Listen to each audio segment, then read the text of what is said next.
Hi guys, and welcome back. Yes, I'm back, and it was truly my intention to stick to more fun and positive things this week, but it was not meant to be. Firstly, I'm not a happy YouTube creator at the moment.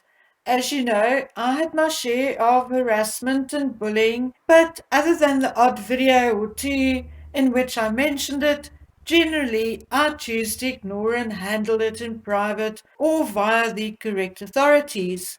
Today, however, my gripe is with YouTube themselves.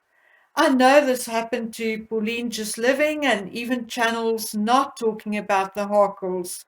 But suddenly, we are getting copyright claims for music used in old videos, and the AdSense money we earned is then deducted from our latest earnings. In my case, I can prove that it is a total scam. Firstly, the music they claim copyright on, Etude in C sharp minor, is a composition by Chopin composed and dating back to 1830, a piece of music of which the composer is long dead, a piece of music of which there are multiple versions in videos on YouTube, and added to that, the version I used for my videos came as one of a choice of about 30 background sounds along with my video creator software, which incidentally is part of my Microsoft software, which I paid for when I bought the laptop beginning of 2021. The other thing is that two or three different groups or people have now claimed copyright on the same piece that I've used. So even had I used a downloaded piece, how can three people or groups claim copyright on the exact same piece or the exact same version? It's clearly a scam. Likely the same person making these claims under different names. And worse than that, none of the claimants are registered music producers, and I cannot even find them as YouTube creators or artists. They are likely sitting behind a computer in Nigeria or Mexico. Now, unlike appealing a demonetization, which is quick and easy, appealing a copyright claim is a whole different process. One I have not been able to complete because once I have typed the reason for the appeal, it throws me back to the terms of service. Now look, if I was in the wrong, or if I had any doubt, I'll just give it a miss and move on. But like hell am I going to work for or earn money for scammers? I have now reported this in three different ways and no response from YouTube. But for the past 4 months, they have deducted hundreds of dollars from my AdSense money, and I'm calling enough on it. Seeing that non-Mexiteers are having the same issue, I'm inclined to think that these are not sugars behind the scam. But if they are, then they better watch out because I want my money back. Okay, guys, moving on, but staying with the media and the Harkles. So, the breaking news is that Harry and Meghan just announced two new partnerships in, as the media puts it, in a bid to tackle misinformation. I'm going to read this to you verbatim. The couple is partnering with Cortico's Local Voices Network, a collaboration with MIT's Center for Constructive Communication and the Institute for Rebooting Social Media.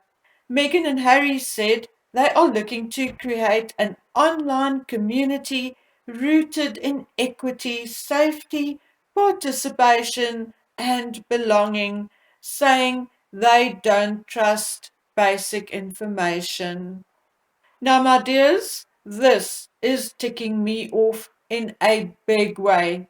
Not only are Harry and Meghan the icons of misinformation, but neither of them are qualified to be judge and jury on what is true or false. I don't think I need to remind you of all the lies they told since becoming a couple. I'm not even talking about all the fake planted stories in the media. No, no, no. I'm talking about the BS which came directly from their own mouths. Things like, my daddy cut me off.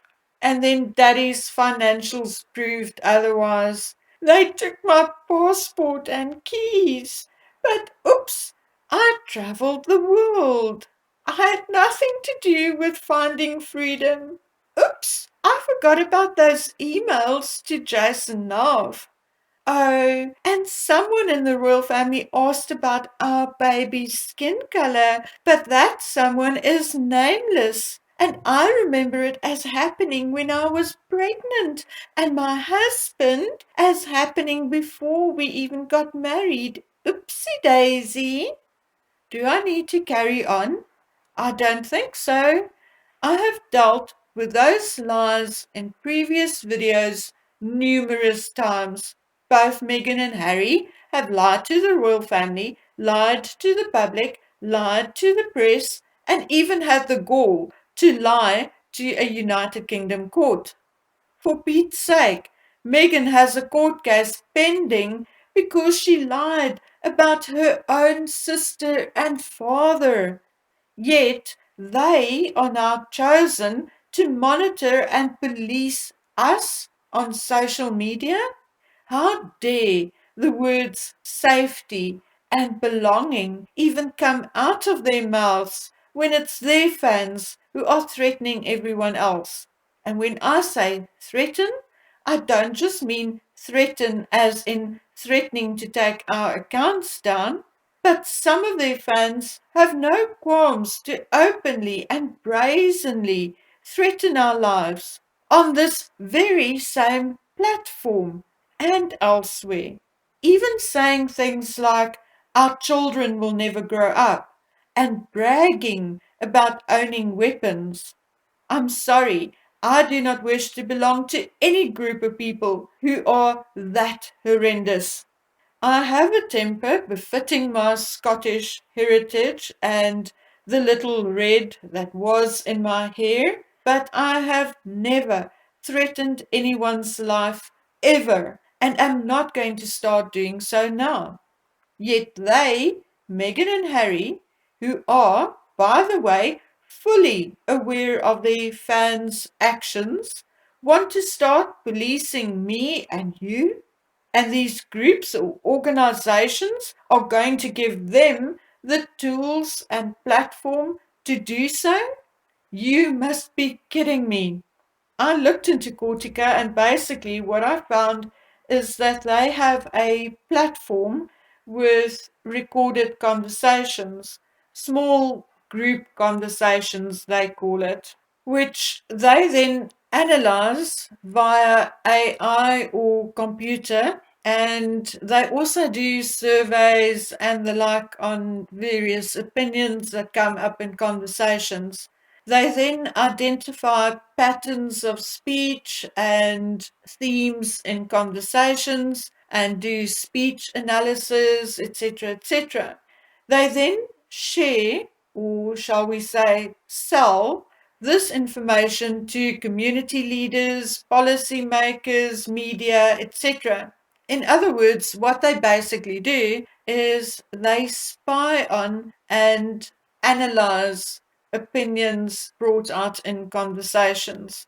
Now, I'm not going to take the time to look into their directors or their board or their advisors, but I found two very interesting supporters of Cortico, namely the Knight Foundation and Craig Newmark, or then also known as the Craig Newmark Philanthropies.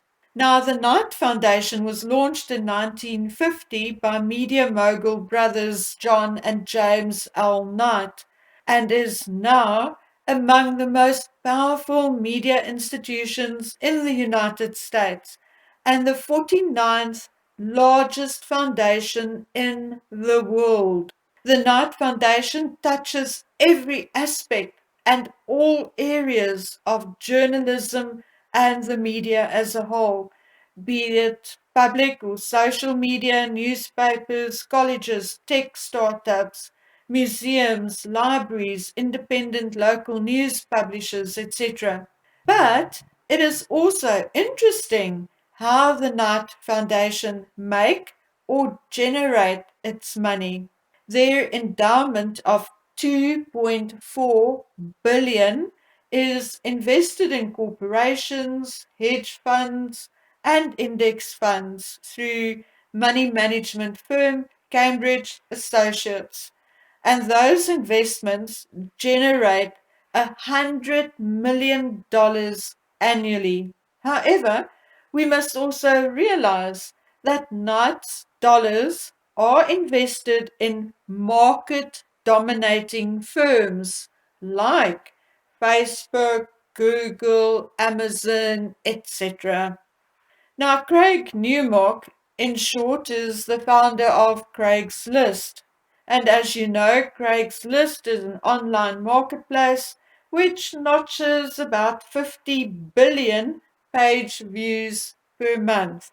So, guys, without going into all the confusing and long winded links from the Knight Foundation to Amazon to Google, etc., and even including online marketplaces, just this one drop in the vast ocean of media and social media already shows you how linked all these companies and the humans behind the companies are, and how involved and integrated Harry and Meghan are becoming into, for instance, Google, the very same Google which supports YouTube. And you are still wondering why a certain group is getting away with their threats and vile narrative and bullying, and then other non-violent informative channels and accounts are being targeted? Well, here is a small portion of your answer. And don't forget Prince Charles's involvement with Amazon, and then do not forget about Harry's travelers deal with Google. Google is now providing carbon data and statistics for all flights on the flight map on behalf of travelers.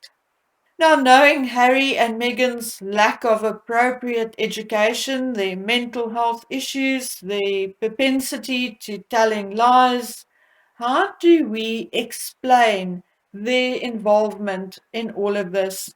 I'm very, very hesitant to place it all on Meghan's shoulders. Instead, I think, or am starting to think, that they are placed agents, but placed by whom? The royal family themselves as a collective, or the future king, or some other unknown entity? I don't know, but what I do know is that this is a further step in an effort to control us and to stop us from exercising our right to freedom of speech, and that our narrative about Harry and Meghan will only be a tiny, very small part of what we will be allowed to talk about or not talk about. After all, it was the very same Prince Harry, the same one who will now be involved with Cortico's Local Voices Network and the Aspen Institute, who called the United States First Amendment bonkers. And clearly, it appears as if Americans are quite happy with that insult, as I don't see any of them doing anything about it. One of these days, we might even see Harry receiving an honorary doctorate from MIT. So, guys, enjoy the little bit of freedom we still have, as if this continues unchecked, our little bit of freedom won't last much longer. Meanwhile, concerns about the Queen's health are escalating as she has pulled out of the Maundy service. Charles and Camilla represented her today. The Queen will also not attend the Easter Sunday service this weekend at St. George's Chapel in Windsor, and aides are absolutely terrified that the Queen's mobility issues and declining health will devastate Jubilee plans. Now, I'm sure you, like me, like the Queen's aides, are very concerned about her health, but it does not appear as if our dear Prince Harry is indeed very concerned. But that is just by the way. Anyway, guys, I'm going to play you out with beautiful photographs of Charles and Camilla at today's Maundy service. Camilla looked absolutely stunning in that vibrant blue and white outfit, in my opinion, of course, but remember, I'm an old lady. Anyway, so enjoy that, and I'll be back very soon. And until then, take good care of yourselves. Bye.